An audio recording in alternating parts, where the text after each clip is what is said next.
Getting into a great college, part 18. We have many. I'm Mark Greenstein of Ivy Bound. Some call me Coach Mark. And this hint is test a lot. And here's why.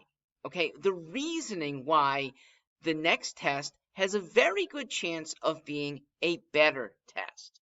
Thus, there are very few kids to whom I say, yep, you're done. If you're one of those, fantastic. If you want me to say it, tell me your credentials and where you're looking to go. And if you are well above the scores that you need to get in, I'm going to say you're done. Here's why, if you're not done, you have a good chance of it being better next time. Because let's say it was reading that stymied you on one section, but there's only 5 sections of the reading. And if you had a bad score because you spent an inordinate amount of time on the giraffes passage, and you like giraffes, it was actually because it was interesting, it was entertaining, you really wanted to get into it, you wanted to find out who the author is so you could read more of her stuff. And you spent 15 minutes instead of 12, and on the next section, because you knew you were running out of time, you got more wrong, maybe even ran out of time. You ended up with a score that might be 80 points below your potential. Maybe it was a different reading type, that it was a very hard section that you hate. You don't like environmental stuff. And here it is, a passage about oil slicks. So you didn't do as well. But next time, you might not have the oil slicks. You won't put an inordinate amount of time into the cuddly giraffes passage, and you'll do significantly better. Maybe it was math.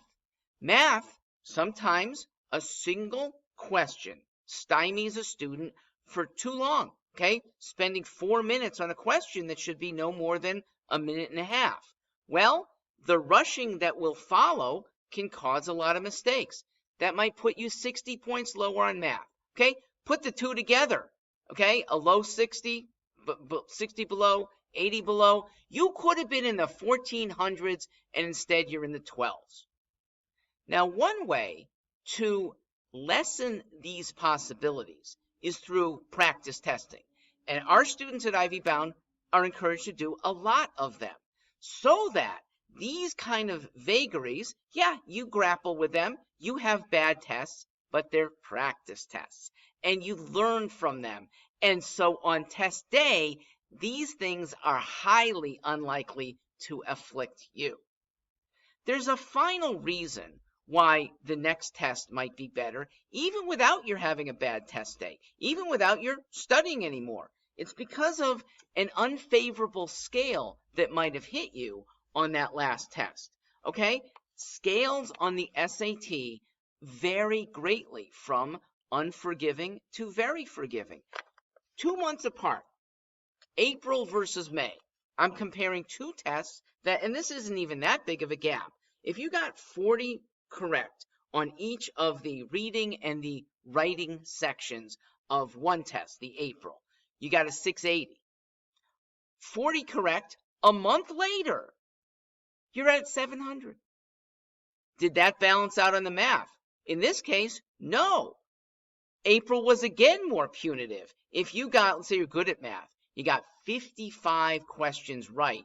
There's only 58. You got 55 right in April, you got a 750. 55 questions right in May, you got a 770. So there's a distinct difference in result, even though your testing and your preparation was the same. What does it mean for you?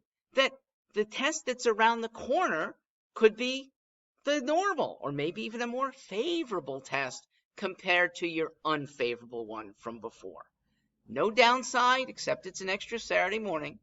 No downside to doing the extra test. I strongly encourage it.